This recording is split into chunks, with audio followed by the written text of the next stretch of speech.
ایک شخص اپنی بیوی کے لیے عذاب بن چکا تھا۔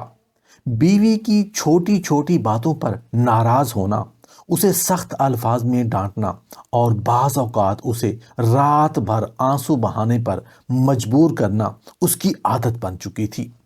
جب وہ فوت ہوا اور قبر میں فرشتے اس کی روح کے پاس آئے تو انہوں نے پہلا سوال کیا، تم نے اپنی زندگی کیسے گزاری؟ اس نے جواب دینے کی کوشش کی کہ وہ نماز پڑھتا تھا، روزے رکھتا تھا اور صدقہ دیا کرتا تھا، لیکن فرشتے سخت آواز میں بولے، تم نے اپنی بیوی کے ساتھ کیا کیا؟ وہ آنسو جو تمہارے سخت رویے کی وجہ سے بہے، کیا تم ان کا جواب دے سکتے ہو؟ یہ سوال سن کر بسم اللہ الرحمن الرحیم، السلام علیکم ورحمۃ اللہ وبرکاتہ، جس گھر میں بیوی روتی ہو اس گھر میں 3 عذاب ضرور آتے ہیں۔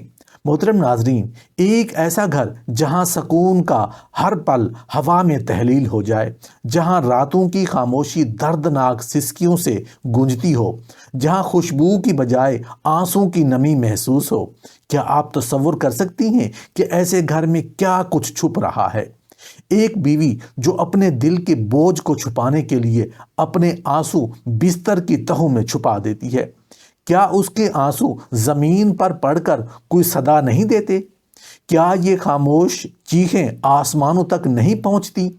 ہم ایک ایسے سوال کے سامنے کھڑے ہیں جو نہ صرف دل کو جھنجھوڑ دیتا ہے بلکہ ہمیں اپنے اعمال پر غور کرنے کی دعوت دیتا ہے۔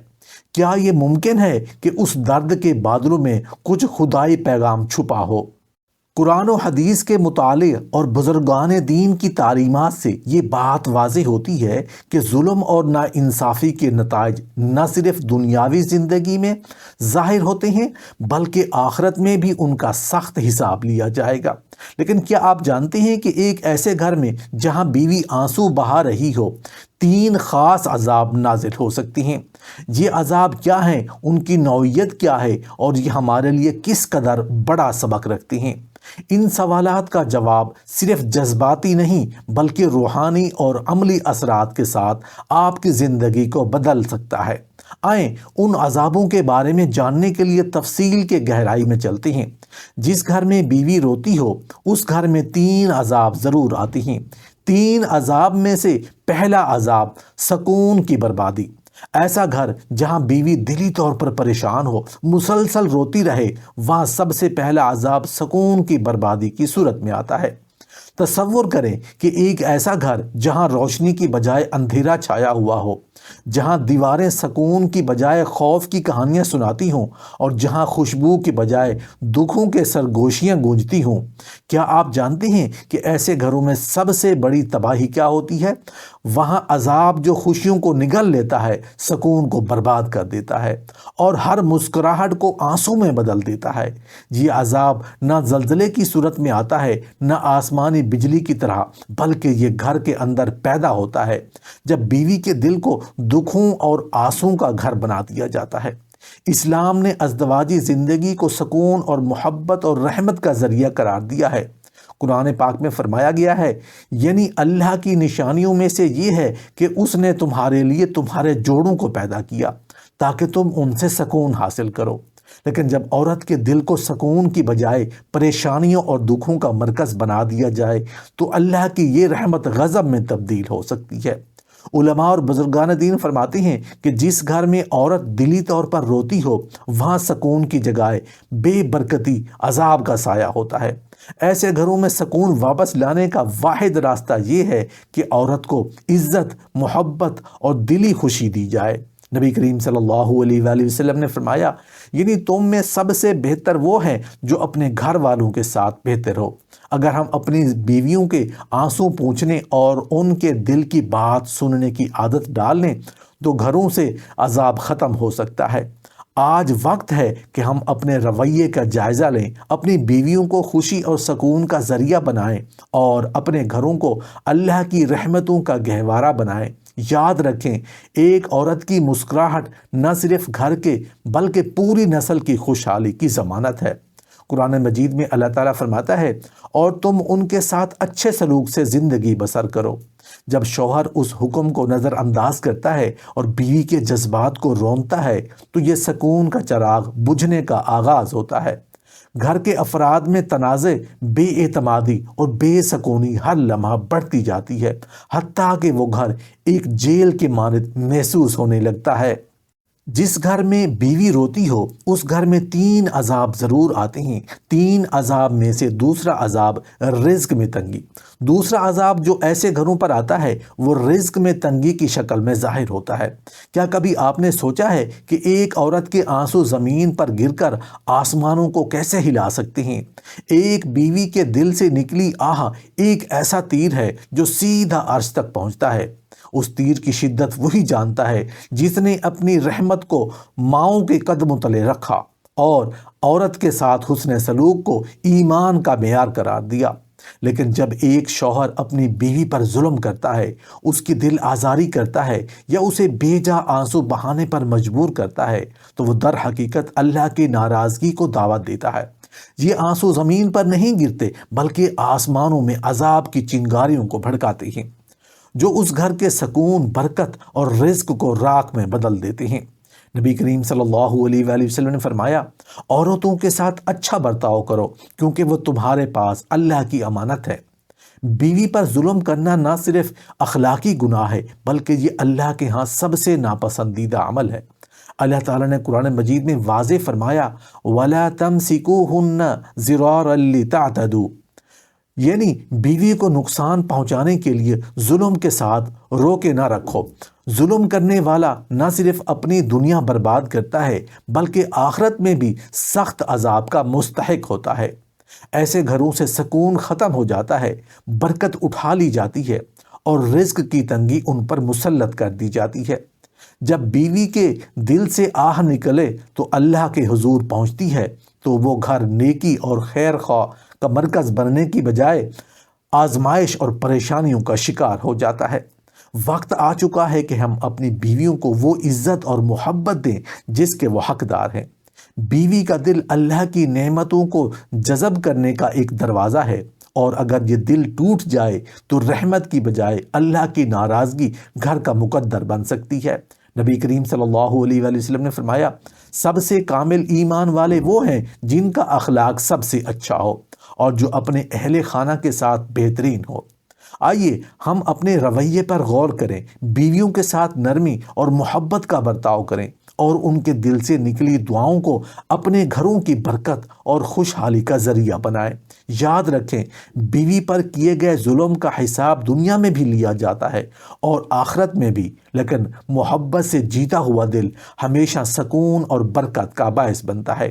حدیث نبوی ہے، جس نے کسی پر ظلم کیا وہ قیامت کا دن ظلم کے بقدر گناہوں کا بوجھ اٹھائے گا۔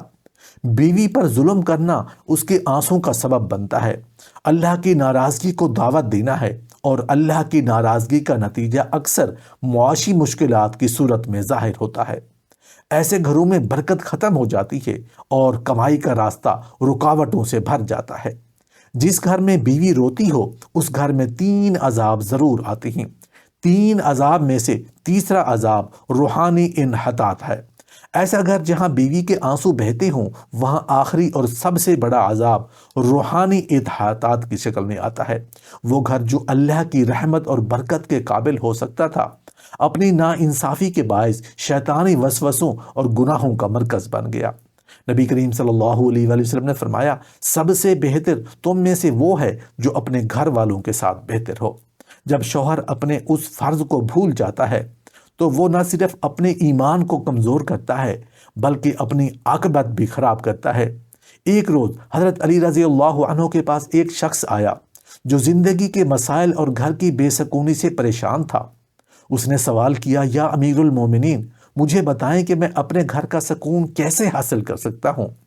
حضرت علی رضی اللہ عنہ جو علم، حکمت اور بصیرت کے پہاڑ تھے، مسکرائے اور فرمایا، بیوی کی مسکراہٹ میں سکون چھپا ہے۔ یہ جواب بظاہر مختصر تھا لیکن حقیقت میں بے حد گہرا ہے۔ اس جملے میں گھر کی خوشحالی اور سکون کا وہ راز پنہا ہے جسے سمجھ لیا جائے تو ایک معمولی گھر بھی جنت کا نمونہ بن سکتا ہے۔ بیوی کی خوشی، محبت اور سکون کسی گھر کے لیے وہی حیثیت رکھتی ہے جیسے دریا کے لیے پانی۔ اگر بیوی خوش ہے تو وہ گھر ایک پرسکون جنت بن جاتا ہے، اور اگر وہ دکھ میں ہو تو وہ گھر مصیبت اور بے سکونی کا آماج گاہ بن جاتا ہے۔ حضرت علی رضی اللہ عنہ کے اس فرمان سے یہ واضح ہوتا ہے کہ شوہر کی ذمہ داری ہے کہ وہ بیوی کو عزت دے، اس کے دل کو محبت اور سکون سے بھر دے اور اسے ایسا ماحول فراہم کرے جہاں وہ خوشی اور راحت محسوس کرے۔ بیوی کی مسکراہٹ صرف اس کی خوشی کا مظہر نہیں بلکہ وہ پورے گھر کے سکون اور برکت کی علامت ہے۔ اگر شوہر بیوی کو محبت، عزت اور توجہ دے تو اس کی مسکراہٹ نہ صرف اس کے دل کو بلکہ پورے گھر کو منور کر دیتی ہے۔ نبی کریم صلی اللہ علیہ وآلہ وسلم نے فرمایا، تم میں سب سے بہترین وہ ہیں جو اپنے اہل خانہ کے لیے بہترین ہو۔ آئیے ہم اس حکمت کو اپنی زندگی میں نافذ کریں اور اپنے گھروں کو محبت اور خوشیوں سے بھر دیں تاکہ یہ دنیا میں ہمارے لیے جنت کا نمونہ بن سکیں۔ ایک شخص جس کی ظاہری حالت تو نہایت شریفانہ تھی، لیکن اپنے گھر کے اندر وہ اپنی بیوی کے لیے ایک مسلسل عذاب بن چکا تھا۔ بیوی کی چھوٹی چھوٹی باتوں پر ناراض ہونا، اسے سخت الفاظ میں ڈانٹنا اور بعض اوقات اسے رات بھر آنسو بہانے پر مجبور کرنا اس کی عادت بن چکی تھی۔ بیوی نے کئی بار اپنے شوہر کو سمجھانے کی کوشش کی، لیکن اس کا دل پتھر کی طرح سخت تھا۔ ایک دن بیوی نے اللہ کے سامنے ہاتھ اٹھا کر دعا کی، یا اللہ تو انصاف کرنے والا ہے، میرے آنسوں کا حساب خود لے۔ وقت گزرتا گیا، یہاں تک کہ وہ شوہر ایک دن اچانک بیمار ہوا اور چند دنوں میں وفات پا گیا۔ گاؤں کے لوگ اسے دفنانے کے لیے جمع ہوئے۔ وہ شخص جو دنیا میں اپنے آپ کو نیک اور خدا ترس ظاہر کرتا تھا، اب قبر کے اندھیروں میں داخل ہو چکا تھا۔ لیکن وہ منظر جس کا گواہ کوئی انسان نہیں، وہ فرشتوں کا حساب کتاب تھا جسے اللہ تعالیٰ نے قبر میں شروع کیا۔ جب فرشتے اس کی روح کے پاس آئے تو انہوں نے پہلا سوال کیا، تم نے اپنی زندگی کیسے گزاری؟ اس نے جواب دینے کی کوشش کی کہ وہ نماز پڑھتا تھا، روزے رکھتا تھا، صدقہ دیا کرتا تھا، لیکن فرشتے سخت آواز میں بولے، تم نے اپنی بیوی کے ساتھ کیا کیا؟ وہ آنسو جو تمہارے سخت رویے کی وجہ سے بہے، کیا تم ان کا جواب دے سکتے ہو؟ یہ سوال سن کر وہ کانپ اٹھا، لیکن اب اس کے پاس کوئی جواب نہ تھا۔ فرشتوں نے اسے بتایا کہ ہر رات جب تمہاری بیوی روتی تھی، اس کے آنسو زمین پر گرنے سے پہلے آسمان پر پہنچ جاتے تھے۔ اللہ کے فرشتے ان آنسوؤں کو گواہی کے طور پر لکھ لیتے تھے۔ تمہارے ظلم نے تمہاری نیکیاں ضائع کر دیں اور اب تمہیں اس کے بدلے سخت عذاب دیا جائے گا۔ فرشتوں کو حکم ملا کہ قبر میں اس کے لیے آگ بھڑکائی جائے۔ قبر اتنی تنگ ہو گئی کہ اس کی پسلیاں ایک دوسرے سے جا ملیں۔ اس پر ہر طرف سے آوازیں آ رہی تھیں، یہ اس کا انجام ہے جو بیوی کے حقوق ادا نہیں کرتا اور اسے رونے پر مجبور کرتا ہے۔ حدیث شریف میں آتا ہے، جو اپنی بیوی پر ظلم کرتا ہے وہ قیامت کے دن اللہ کے عرش کے نیچے جواب دہ ہوگا۔